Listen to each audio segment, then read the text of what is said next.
All right, welcome everybody to the Connection Hangout. Tonight is the Corporate Connection. We have a very special guest we're going to be bringing on in just a minute, but first off, do some housekeeping. My name is Paul Tyra, and I'm joined by my co-host there in Marietta, Georgia. Welcome, David Asarno.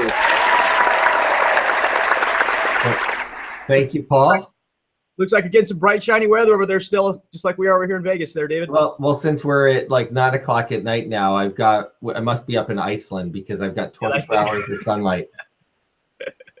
Yeah, everyone's busy schedule nowadays. We've got to make, the time slots work for everyone. So this will be. I'm just rolling with it. Right on. All right, I'm in Iceland today. That's all. Right on. Once again, everyone, the Connection Hangout. This is not a product presentation or a business presentation. If you'd like more information on the technology behind ASEA or the business opportunity it presents, please get back to the person who invited you to be here on the Hangout as soon as we're finished, and they'll be able to point you in the right direction. But what we do here on this program is we connect real people getting real results. We have athletes to corporate executives like tonight. We have medical professionals, and various industry professionals as well that come out and just sort of help you understand and get a better grip on everything going around more as a big picture level. And today we've got a really special guest because this really highlights part of the ethos of ASEA and giving back. And so I'm really excited to pass it over to David to bring on tonight's special guest. All you did. Awesome. Thanks, Paul. Well, tonight's guest is Kim Marie Larsen. She joined ASEA corporate team in April of 2009 to plan the first event. Now, prior to ASEA, she worked as an international interior designer for another network marketing company. Currently, she oversees all of the recognition, the events, the conventions for ASEA as managing director of events. In addition to this role, she's the chairman for the Advancing Life Foundation that, Paul, you just mentioned. In her free time, Kim enjoys traveling, playing volleyball, softball, cooking, reading, and camping. Ladies and gentlemen, please welcome Kim Larsen. Thank you. Hey, Kim, it's great to have you on the call today. Thank you. I'm excited to be here with you. Thanks for having me. Our pleasure. Now, first off, I imagine most of the people who view our Hangouts have been to a convention, heard of an event that's going on around the country. Can you share with everyone what it's like being the managing director of events and the different types of events you're responsible for? Sure. Being in charge of the events is a lot of fun. It's kind of makes it difficult for me to know what year we're in, though, because I am currently planning things that are as far out as 2019. Wow. So I never know what year we're in, but it's a lot of fun. We're working on multiple events all the time and looking for new cool places to take people and have fun incentives for the associates, and it keeps us hopping. Awesome.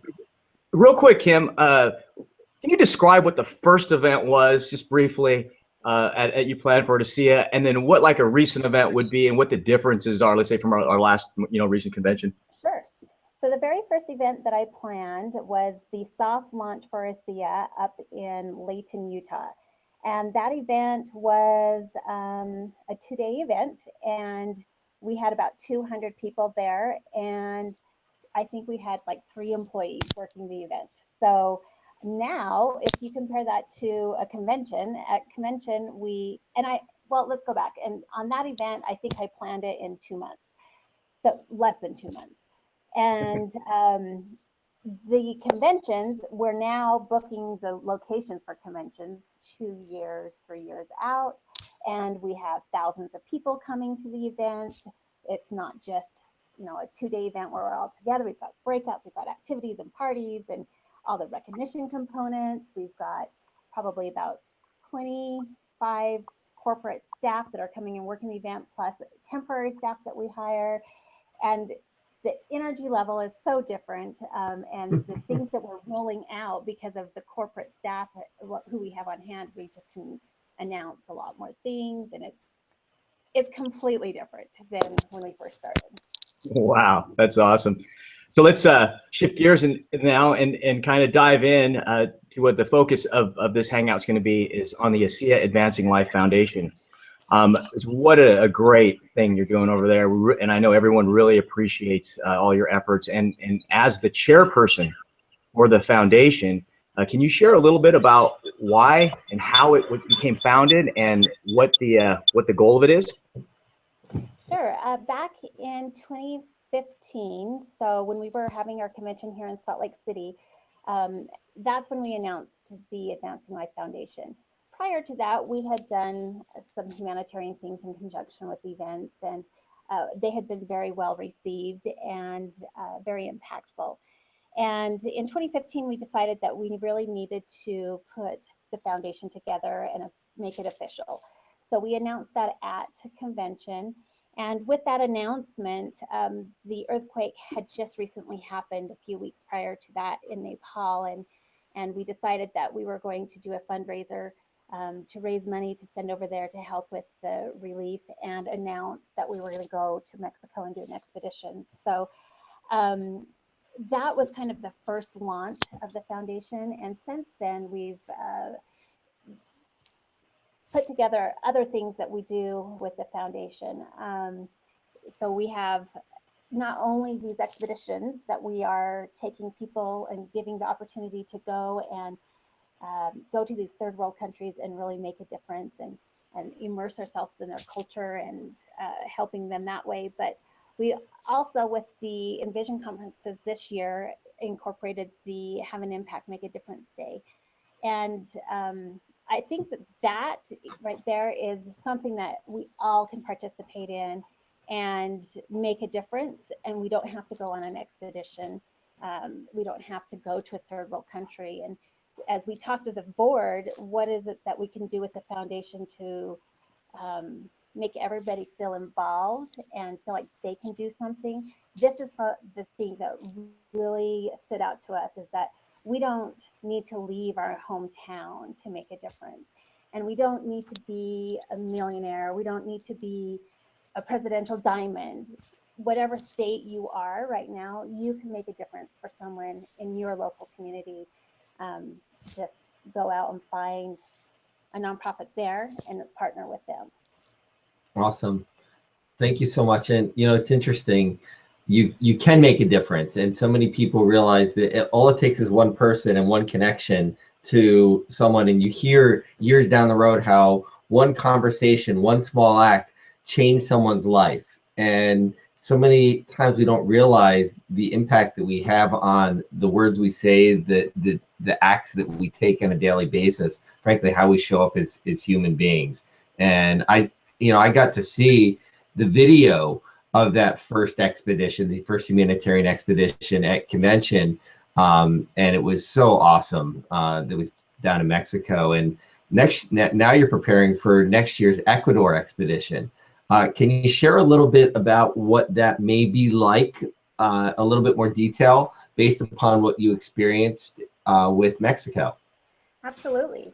We're so excited about the expeditions that we're doing next year. When we went to Mexico, we partnered with Choice Humanitarian, and we went into the villages and built the things that those people needed, the water cisterns, the ovens.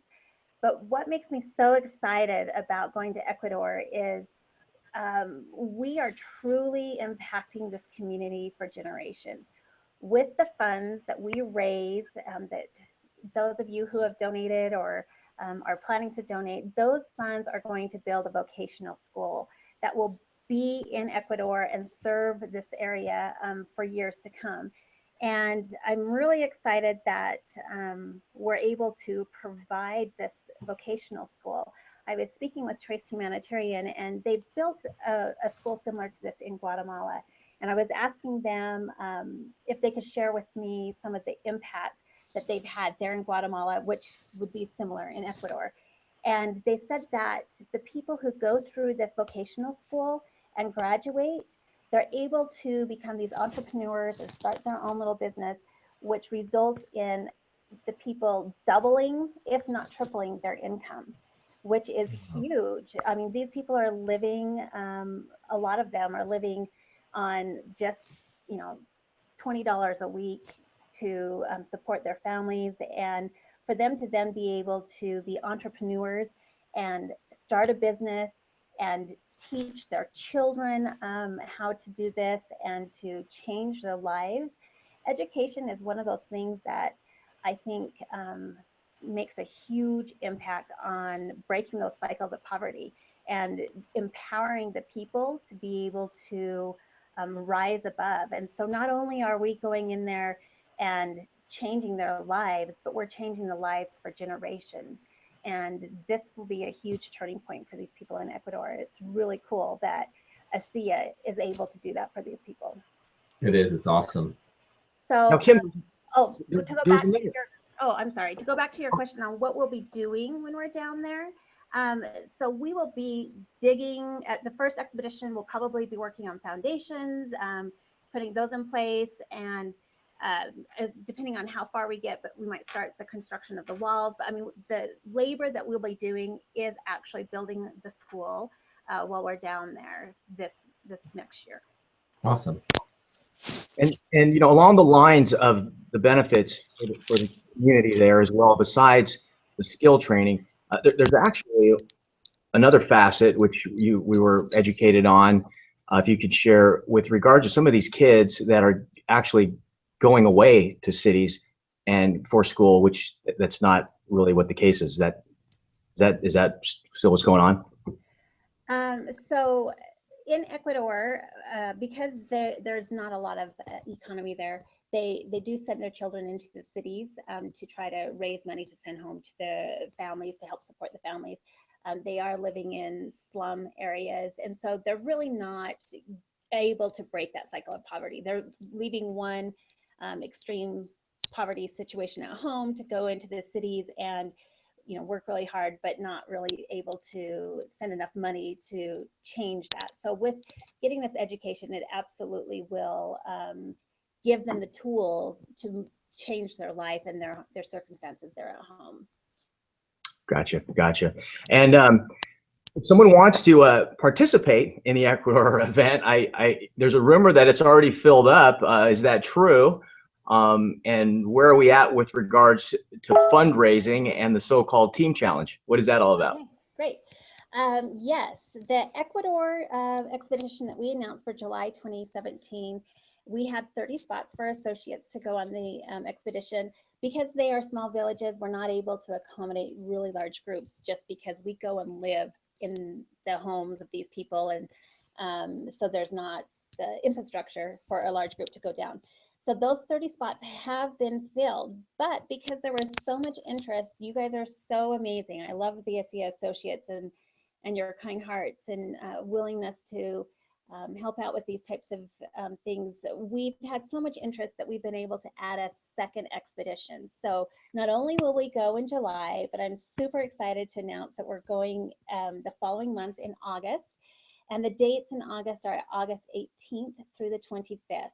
So we will be getting all that information out so that those of you who were not able to get into the July expedition, you can sign up to go in August. We do have spots available. Again, we'll have 30 spots for associates to go on this trip. And so we have that, and we'll have in the back office the application so you can apply. What was the second part of your question? So where are we at with like regards? I know we've got some goals, financial goals to hit. Where are we at in that whole line? Okay, so we needed to raise $50,000 by the end of 2016 to help keep the funding of the school going along. We have purchased the land, so the land is secured. They're going through the process of getting all the permits and the architectural drawings for the school and whatnot. So the additional money that we raise between now and the end of the year will pay for those types of things, so that when we get down there, we can build the school and we're all ready to go. We have raised about $36,000. So we're well on our way, but we do have some way to go to complete the $50,000 to hit our goal for the end of the year. And you can simply go on to the Advancing Life website, which is www.advancinglife.org. And there's a donate tab in the top right corner. You can go there and you can donate. You can set it up so that you do a one-time donation, or you can have it be a reoccurring monthly withdrawal that you could donate if you want to set that up. Now, another thing that we incorporated that we announced at Envision Conference is the Team Challenge. And we would love for our associates to put together little fundraisers. And you guys are amazing. You're amazing networkers. And we know that with this, that we can hit our goal. So for these team challenges, you need to come up with a fundraiser idea, and you'll go on to build a team name and to send it into the organization, the board at info@advancinglife.org. Send me an email and tell us what you'd like to do, your team name, your goal, how much you're wanting to raise, and we'll send you some tools to help you put on your fundraisers. So if you want to do, we have one person who decided for their birthday this year, they were going to do a fundraiser. So in lieu of giving gifts, she's going to have them raise money for the foundation. We have another team who's doing a Super Saturday type training, and they're going to have a raffle and some prizes and drawings and whatnot and raise money that way. You could do a Halloween party, and instead of, people doing trick-or-treating, you're bringing money, to send down to Ecuador or whatever it is. Be creative and come up with an idea to raise funds. And we have, we'll send down to you how many ever people are going to be at your event, the Have an Impact, Make a Difference bracelets, so that people can have those that they can wear. And if you raise over $2,500, we will include your team name in the In Touch calls that will happen in December. We'll also include your recognition in the Become magazine that will come out the next quarter, the beginning of the year. There'll be recognition at conventions. So there's a lot of fun things that you can do and that you would probably normally do in your business or in your social life, and add in this component where you're doing those normal things, but in the meantime, you're also making a difference in raising money to build a school in Ecuador. Awesome. Now, you've talked a few times about, have an impact, make a difference. So this was the initiative that was announced. Can you share a little bit about the experience of the first ones that have been going on, the first events? Yeah, it was really great. At the Envision Conference, for those of you who were there, it was super cool. What we did is we partnered with an organization in Dallas called the Grace Foundation, who helps people who are needing a help because maybe they've lost their homes, or they need help finding jobs, or they're homeless, whatever it might be. But what we did with that event is we asked those who attended Envision Conference to bring items that we needed to assemble hygiene kits. And we set a goal to create 1,000 hygiene kits. And we thought, that's 1,000 people that we can impact just easily by giving them these hygiene kits. And we thought, okay, well, that might be a lot more than what we can really do, but let's just set that goal and see if we can hit it. And it was so great to see that not only did we hit our goal, but we exceeded our goal. So we assembled more than 1,000 hygiene kits. We had people who also brought in donations of clean underwear and socks and those types of things that we could give to these people who need a help up down in that local community. It was, for me, really cool to be able to not just go in for a couple of days and have an event and leave a bunch of empty boxes and cartons and whatever and leave the community, but to leave a positive impact on the community that we went to. So people brought these donations, and then at our welcome reception that first night, we assembled those kits. So we had set up kind of an assembly line, and people came in, put together a few kits, and then they were able to network and do the normal thing that they would do at Envision Conference. Awesome. Fantastic. All right. Well, as we wrap up here, one more time, if you can give out the website address again, how to donate, and if there's any other resources you want to point people to so they can participate, fire away. Okay. So the website for the organization is www.advancinglife.org. And again, there are tabs across the top of the website. One is a donation tab, and you go right in there and you can donate.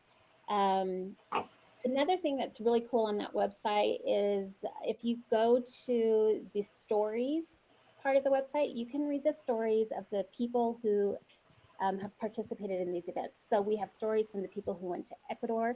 Paul, we've got a story about you. We have added a story of someone who participated, Cheryl, who participated in our Have an Impact, Make a Difference Day in Dallas.